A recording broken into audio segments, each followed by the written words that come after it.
চলুন আপনাদেরকে পুরোটা ভিডিও জুড়ে অন্যান্য সকল তথ্য জানাই।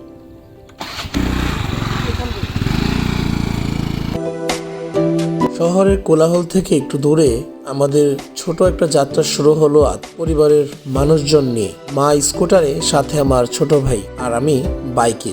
আজ আমাদের গন্তব্য, আমরা যাকে বলি অক্সিজেন পার্ক, কিন্তু গ্রামের মানুষ তাকে চেনে অন্য নামে। তারা বলে হিজল বাগান। প্রথমে রাস্তা ছিল পাকা, চেনা, ব্যস্ত শহরে। তারপর ধীরে ধীরে রাস্তা বদলাতে লাগলো। পাকা রাস্তা শেষ হয়ে মাটির পথ শুরু হলো। চাকার নিচে ধুলো উঠছে, দুপাশে সবুজের সমারোহ। মনে হচ্ছিল আমরা যেন ধীরে ধীরে অন্য এক জগতে ঢুকে পড়ছি।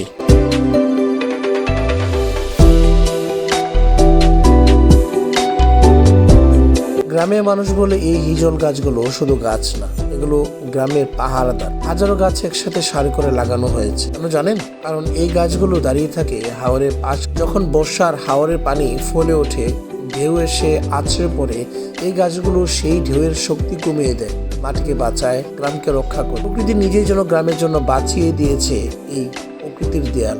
তখন বুঝলাম, এটা শুধু অক্সিজেন পার্ক, এটা আসলে গ্রামের বেঁচে থাকার গল্প। কৃষকের জীবন, মাটির গন্ধ। হিজল বাগান পেরিয়ে চোখ পড়লো আরেকটা দৃশ্য। একজন কৃষক মোটর চালিয়ে পানি তুলছে জমি। চীনাবাদামের ক্ষেত, আলুর ক্ষেত, আর পাশে হলুদে রাঙা সরিষা ফুল। যত দূর চোখ যায় শুধুই ধানের ক্ষেত। হাওরের বুক জুড়ে সবুজের সমুদ্র, বাতাসে ধানের শীষ দুলছে। মনে হচ্ছিল প্রকৃতি নিজেই নিঃশব্দে গান গায়। আমরা বাইক থামালাম। মা স্কুটার থেকে নেমে চারপাশ তাকিয়ে শুধু বললেন, সুন্দর জায়গা রে। ছোট বাক্যটাই আমাদের পুরো যাত্রাটা সবচেয়ে বড় পুরস্কার। আজ বুঝলাম, ভ্রমণ মানে শুধু ঘুরে বেড়ানো না, ভ্রমণ মানে নিজের মাটিকে নতুন করে দেখা, গ্রামের শক্তিকে অনুভব করা, প্রকৃতির কাছে মাথা নত করা। আমরা যাকে মজা করে বলি অক্সিজেন পার্ক, সেটা আসলে আমাদের অস্তিত্বের হিজল গাছ, এই ধানের মাঠ, এই কৃষকের ঘাম, সব মিলে গ্রামকে বাঁচিয়ে রাখে, আমাদেরকেও বাঁচিয়ে রাখে।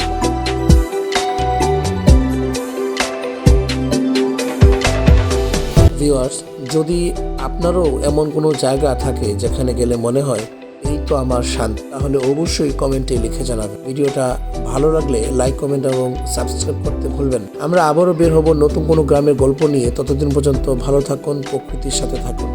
বাকি অংশটুকু দেখার অনুরোধ রইল।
আমরা আজকে কোথায় আসছি তার বলার বাকি রাখে না। আমরা আসছি আজকে হিজল বাগানের একদম ভিতরে।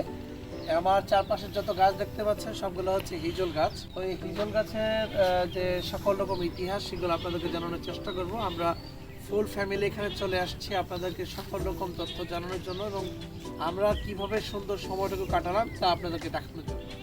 আশা করি আমাদের ফুল ভিডিওটা আপনাদের কাছে ভালো লাগবে। মূল বিষয়টা হচ্ছে, এই হিজল গাছের পিছনে একটা ইতিহাস আছে। সেটা হচ্ছে যে এই হিজল গাছগুলো এই যে পিছনে গ্রামটা আছে সেই গ্রামকে রক্ষা করে। এখন বলতে পারেন কিভাবে রক্ষা করে, কারণ যে হাওরের যে পানির ঢেউ আছে সেই ঢেউকে প্রতিরোধ করে, এবং গ্রাম, এটা যে গ্রামের যে অংশটা আছে সেই অংশটাকে পানি থেকে বাঁচায়, ঢেউ থেকে বাঁচায়। এতে করে গ্রাম ভাঙন, যে সেই ভাঙন থেকে এই গাছগুলো রোধ করে। এই গাছগুলা কিন্তু অটোমেটিক্যালি হয় না, এই গাছগুলাকে কিন্তু লাগানো হয়েছে। এই গ্রামবাসীরা সবাই মিলে এগুলোকে সিরিয়াল বাই সিরিয়াল এগুলোকে লাগানো হয়েছে। এতে করে এই গাছগুলা সারা বছরই জীবিত থাকে। এখন এই গাছগুলা পানিতে ডুবে থাকলেও গাছগুলো ক্ষতি হয় না, কারণ এইগুলা পানিতেই এইগুলার জন্ম, পানিতে এইগুলার বসবাস। যাক ভিউয়ার্স, আশা করি আমাদের ভিডিওর বাকি অংশটুকু আপনারা দেখবেন, দেখলে ভালো লাগবে অবশ্যই। তো চলুন আপনাদেরকে পুরোটা ভিডিও জুড়ে অন্যান্য সকল তথ্য জানাই।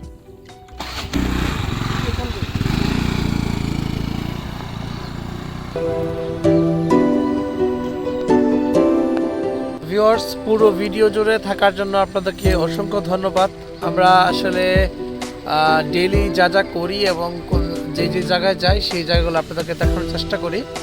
তো আশা করি আমাদের ভিডিওটি আপনাদের কাছে ভালো লাগে। যদি এরকম ভিডিও আপনারা আরও চান বা আপনাদের কাছে ভালো লাগে থাকে, তবে অবশ্যই লাইক, কমেন্ট এবং সাবস্ক্রাইব করার অনুরোধ রইল। সবাই ভালো থাকবেন, সুস্থ থাকবেন। আসসালামু আলাইকুম।